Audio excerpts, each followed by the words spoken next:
Hi friends, good morning.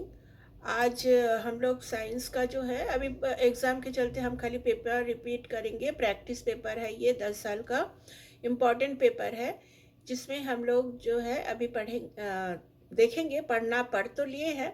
इसमें हम कुछ मैंडल्स तो मैंडल्स का जो एक्सपेरिमेंट था उनके अनुसार कुछ लक्षण जो है वो जो है हिडन रहते हैं, छुपे हुए रहते हैं, जिसको अभिव्यक्त नहीं किया जा सकता। इसी लक्षण को उन्होंने पहचान के लिए उन्होंने एक एक्सपेरिमेंट किया। Mendel experiment, this phenomena with the help of monohybrid cross कराया उन्होंने। ठीक है। इसमें उन्होंने क्या किया कि जो लक्षण विरासत में मिले हैं और अभिव्यक्त नहीं कर सकते, ऐसे छिपे हुए लक्षण को अप्रभावी लक्षण, मतलब वो उस लक्षण को क्या बोला जाएगा कि इस लक्षण को ये हिडन ट्रेट्स। ठीक है। मेंडल ने इस घटना को मोनोहाइब्रिड क्रॉस की मदद से समझाया।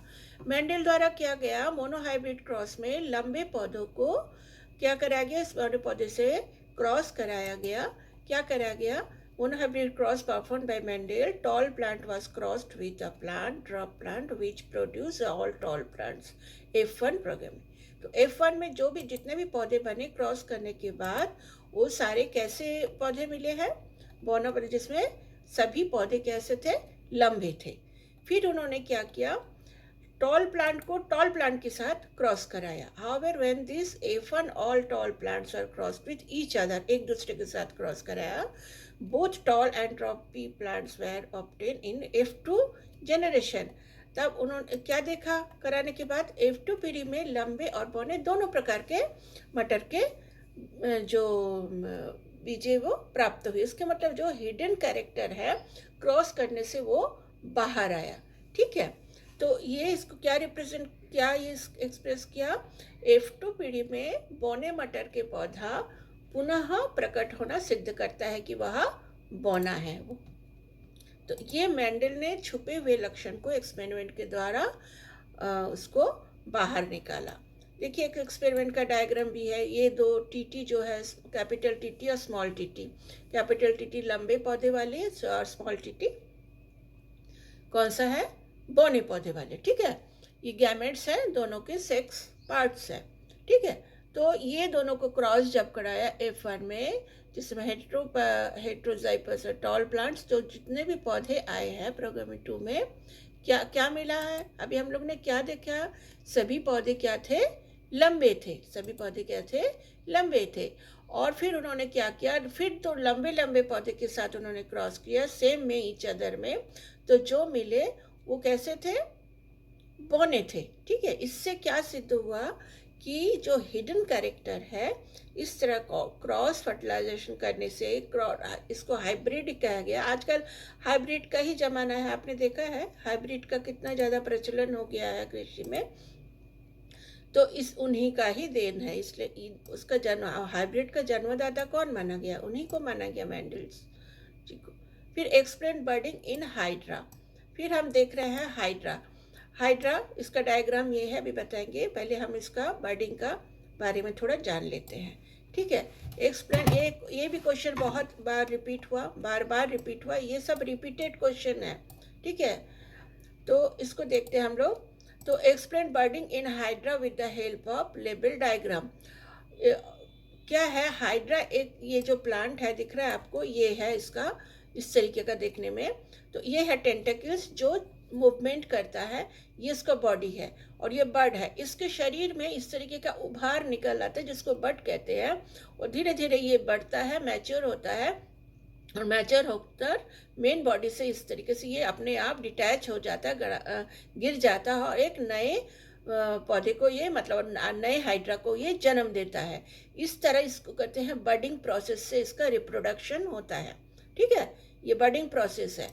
बर्डिंग प्रोसेस से रिप्रोडक्शन हो रहा है। In the process of budding in hydra a bud develop as a out all growth due to क्या हो रहा है? Repeated cell division at one specific site, एक साइड में। This buds develop into tiny individuals and when fully matured detach from the parent body and become new independent individuals। ठीक है, समझ में आ गया क्या बोल रहा है ये? इस तरीके से उसके बॉडी में एक स्पेसिफिक साइड से, हर साइड से नहीं, स्पेसिफिक विशेष साइड से इस तरीके का उभार निकलता है जिसको बड कहते हैं, और ये धीरे धीरे बढ़ता जाता है और अपना मदर बॉडी से अलग होकर, पेरेंट बॉडी से अलग होकर ये एक नया हाइड्रा को जन्म देता है। इस तरीके से बडिंग प्रोसेस से हाइड्रा में रिप्रोडक्शन होता है। अब हम लोग इस न्यूट्रिशन इन एमीबा, ठीक है, न्यूट्रिशन इन एमीबा। इसमें amoeba does not have any specialized organ for nutrition. Amoeba एक ऐसे प्राणी है जिसके पास भोजन ग्रहण करने के लिए कोई विशेष अंग नहीं है, ना उसका हाथ है, ना पैर है, ना मुंह है। उसका बॉडी को ही वो उस तरीके से शेप में ले लेते हैं एक्टिविटीज़ के द्वारा, जो भी उसको जैसे फूड लेना है। देखिए, amoeba does not have any specialized organ for nutrition. The entire process is carried through the body surface. उसका जो बॉडी सरफेस है, अभी डायग्राम आगे भी बताएंगे, ये डायग्राम है, बॉडी सरफेस के द्वारा ये बॉडी क्या कर रहा है, जैसे फूड, इसके फूड के पास ये इसका मूवमेंट करता है जाता है, और इसका जो बॉडी का पार्ट है धीरे धीरे एक इस तरीके का कैविटी फॉर्म होता है, और ये इसका जो है दो हाथ के समान जो बना है इसको बोलते हैं सीडोपोडिया। ये सीडोपोडिया के द्वारा जो है ये क्या करता है, उस फूड मटेरियल को पकड़ लेता है, ठीक है। With the help of pseudopodia, nutrition in amoeba occurs through a process called phagocytosis. Phagocytosis is the process by which the food is by the organism. वो इसका 3 प्रोसेस से हो रहा है। पहले उसको वो पकड़ रहा है, डाइजेशन हो रहा है, उसका यूजफुल मटेरियल को एब्जॉर्ब करके बाकी एक्सट्रैक्ट कर दे रहा है जो इनसॉल्युबल मटेरियल है। इस तरीके से अमीबा में न्यूट्रिशन, ये भी क्वेश्चन कई सालों से रिपीट हो रहा है। ये एक डायग्राम बताया गया है, ये पूरा फुल डायग्राम है जो प्रोसेस है। ये दूसरा एक और डायग्राम जिसमें ingestion, digestion, absorption, assimilation and egestion, मतलब जो जरूरी पदार्थ नहीं है वो बॉडी ये बाहर निकाल दे रहा है। ये डायग्राम भी मतलब इसका क्वेश्चन इस तरीके से आने से भी इसको बना सकते हो, अदरवाइज ये दोनों ही काम आएगा। नेक्स्ट जो हमारा क्वेश्चन है, एक लेवल डायग्राम बनाना है किडनी का, ठीक है। ये क्या बनाना है, लेवल डायग्राम, जिसमें लेफ्ट साइड का किडनी का है। देखिए ये किडनी का पूरा सेक्शन किया गया है। इसमें रीनल पैपिलिया, ये इस तरीके से रीनल आर्टरी है, ये रीनल पैल्विक है, हाँ, यूरेटर है, ये डक्ट जो दिखा है, रीनल कॉर्टेक्स है, रीनल मेडुला, रीनल कैप्सूल्स। कौन सा रीनल कैप्सूल, जो बाहर ऐसे ये मोटा लाल वाला दिख रहा, माइनर सेलेक्स, ये वाला छोटा वाला, फिर मेजर वाला देखो ये मोटा वाला अंदर वाला दिख रहा है, और रीनल कॉलम। ये भी आप प्रैक्टिस करो, ये भी बहुत ज़्यादा रिपीट हो रहा है क्वेश्चन। उसके बाद draw well level diagram of human excretory system. Human excretory system में कौन पार्ट ले रहा है, kidney, ureter, urinary bladder. Kidney का काम है यूरिन, मतलब ब्लड को क्लीन करना, और यूरिन उसको जो है remove nitrogen waste and other toxic substance from the blood and help in urine formation, ठीक है। बोलते ना, इसलिए किडनी में से ठीक से ब्लड जो क्लीन नहीं होता है, एक किडनी एक फिल्टर का काम कर रहा है। यूरेटर का काम क्या है, यूरेटर्स आर द ट्यूब है, tube that carry urine from kidney. क्या कर, आगे हम डायग्राम से बताएंगे क्या कर रहा है यूरेटर। किडनी से जो हमारे यूरिन बन रहा है उसको ले जाके कहाँ पे ले जा रहा है, अभी हमको डायग्राम से देखना है कि कहाँ ले जा रहा है। ये देखिए, ये डायग्राम है, ये किडनी है, यूरेटर क्या कर रहा है, ये है यूरेटर, दिख रहा है ये ब्राउन कलर का, ये क्या कर रहा है कि जो किडनी में जो फिल्टर के बाद जो यूरिन बना वो ले जाके ब्लडर में डाल रहा है। इसको क्या कहलाता है, यूरेथ्रा। ये ब्लडर में डाल रहा है, ये ब्लडर में इसमें यूरिन स्टोर होता है, ठीक है। इस तरीके से डायग्राम, यही लेवल डायग्राम आपको बताना है, और इसका फंक्शन दिया गया है। फंक्शन क्या है हमने बता दिया, और उस फंक्शन से ये लेवल डायग्राम आपको बना। ये भी सब रिपीटेड 10 साल वाला क्वेश्चन है, ये आता ही आता है। फिर एक है सेक्स डिटर्मिनेशन, मतलब प्रेगनेंसी जब होता है ह्यूमन बॉडी में, जैसे प्रेगनेंसी हुआ, डिलीवरी में क्या बच्चा मेल है फीमेल है, मतलब गर्ल चाइल्ड है या बॉय चाइल्ड है, इस सेक्स डिटरमाइन कौन करता है? क्रोमोसोम्स के द्वारा। इसको बताया गया है, अभी हम डायग्राम से भी आपको बताएंगे क्या है कि मेल और फीमेल बॉडी इसमें रिप्रोडक्टिव ऑर्गन पार्ट्स लेता है। तो if sperm carry X chromosome fertilize to ovum which carries X chromosome. मतलब देखिए, पहले आप ये समझिए, ये थियरी हम बाद में थोड़ा देखते हैं, पहले डायग्राम देख लीजिए। डायग्राम में क्या बोल रहा है कि फादर स्पर्म मतलब मेल का रिप्रोडक्टिव ऑर्गन्स में क्या क्या ये रिप्रोड्यूस हो रहा है, प्रोड्यूस हो रहा है स्पर्म में कौन कौन से क्रोमोसोम्स है? 2 type of chromosome, X and Y. Whereas mother में, फीमेल में सिर्फ एक ही टाइप का क्रोमोसोम होता है, that is X X chromosome. तो जब फर्टिलाइजेशन होता है, जो ये स्पर्म निकल कर यदि एक्स स्पर्म जाके मदर के एक्स स्पर्म से ये फर्टिलाइज करेगा तो वो कौन सा बनेगा? Female, girl child. और यदि स्पर्म वाई स्पर्म निकलता है और जाके एक्स क्रोमोसोम्स के साथ इसका फर्टिलाइजेशन होता है, तब होता है बॉय चाइल्ड। तो इस तरीके से मेल और बॉय जो डिटरमिन होता है ये फादर के स्पर्म से ही होता है, ठीक है। तो यदि फादर का वाई स्पर्म जाके एक्स से, मदर का एक्स क्रोमोसोम से फर्टिलाइजेशन होगा तो डिफरेंट डिफरेंट होने के कारण बॉय होगा, और यदि सेम सेम क्रोमोसोम्स जाके फर्टिलाइज करेगा तो क्या हो जाएगा? Girl child. तो स्पर्म ही डिटरमाइन करता है कि सेक्स ऑफ द चाइल्ड। कौन डिटरमाइन कर रहा है? स्पर्म, क्योंकि स्पर्म में 2 तरीके का क्रोमोसोम्स है। ठीक है, ये भी बताया दिया ना, सेक्स डिटरमिनेशन बॉय और क्या बताया है? गर्ल। ठीक है, इस तरीके से जो है आप क्लियर हो गया कि फादर के स्पर्म में 2 तरीके का स्पर्म है, एक्स वाई, और मदर में, फीमेल में क्या है? सिर्फ एक्स एक्स ओव्यूम में है। तो यदि एक्स जाके एक्स के साथ फर्टिलाइज करेगा तब गर्ल, यदि वाई जो है फादर का वाई स्पर्म जाके एक्स ओव्यूल्स के साथ फर्टाइल करेगा, फर्टिलाइजेशन होगा, तब हो जाएगा बॉय। ठीक है। व्हाट इज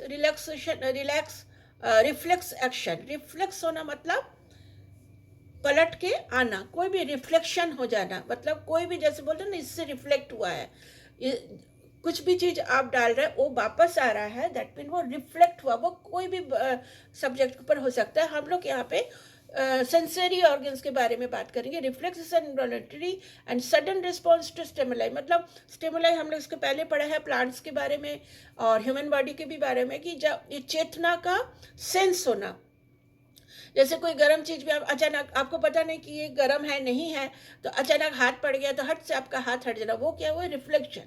यदि बहुत ठंडा चीज छू लिया तो हट गया, रिफ्लेक्शन। कोई कांटा छू दिया, इस कोई भी ऑब्जेक्ट जिसके बारे में आपको कोई पहले से प्रायर नॉलेज नहीं है कि इसका नेचर कैसा है, ये गर्म है, ठंडा है, पॉइंटेड है, हार्मफुल है नहीं है, और अचानक आपका हाथ या पैर, इसके बॉडी का कोई पार्ट उसमें पड़ जाए तो आप तुरंत आपके शरीर में उसका क्या रिएक्शन होता है? रिफ्लेक्शन होता है ड्यू टू नर्वस सिस्टम। तो वो है आपका रिफ्लेक्शन। ठीक है, रिफ्लेक्शन का भी डायग्राम यहाँ पे बताया गया है। ये देखिए, ये जो है रिफ्लेक्शन क्या बताया गया कि इसमें क्या हो रहा है, एक गर्म चीज में हाथ पड़ गया, ये तो देखो मोमबत्ती जल रहा है, हाथ फट से हटा लेंगे तो वो हो गया रिफ्लेक्शन।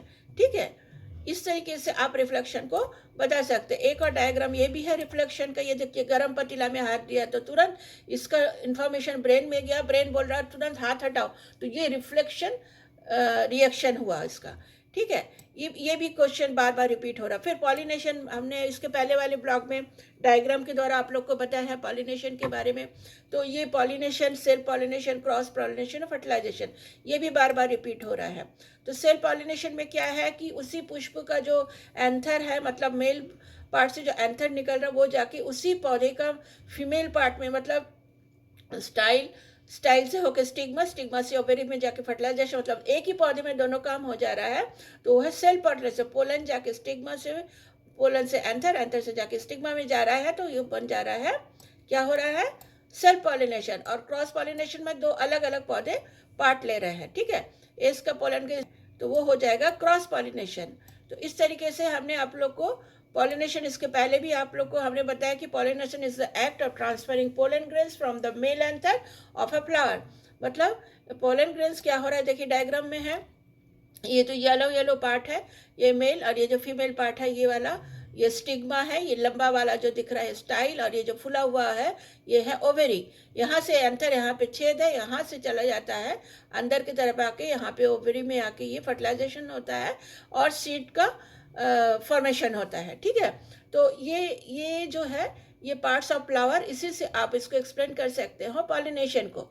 ठीक है, चाहे वो सेल पॉलिनेशन हो चाहे वो क्रॉस पॉलिनेशन हो। तो ये है हमारा हो गया रिपीट का क्वेश्चन। आप लोग इसको बहुत अच्छे से देखिए, और एक तो बार बार बात बोल रहे हैं, इग्नोर मत करिए, इसमें से क्वेश्चन आते हैं। फर्टिलाइजेशन का भी हमने बता दिया आपको, फर्टिलाइजेशन क्या है, वही पोलैंड पॉलिनेशन के बाद ही फर्टिलाइजेशन है। ये डायग्राम लेबलिंग डायग्राम है, बार बार आप ये जो 10 साल वाला क्वेश्चन में लेबलिंग डायग्राम बार बार रिपीटेडली आया है। क्वेश्चन ऑलमोस्ट सिमिलर, जैसे किडनी है, किडनी का पार्ट्स का जैसे ये एलिस बताया है, लेफ्ट साइड का किडनी का पार्ट्स के बारे में लेबलिंग डायग्राम, फिर kidney excretory system human body का बता दिया, फिर मिलता जुलता है ना। कहने का मतलब है कि ये बहुत ऐसा नहीं कि ये क्वेश्चन एक बार आया तो नहीं, ऐसी बात नहीं है, ये बार बार आ रहा है रिपीटेडली।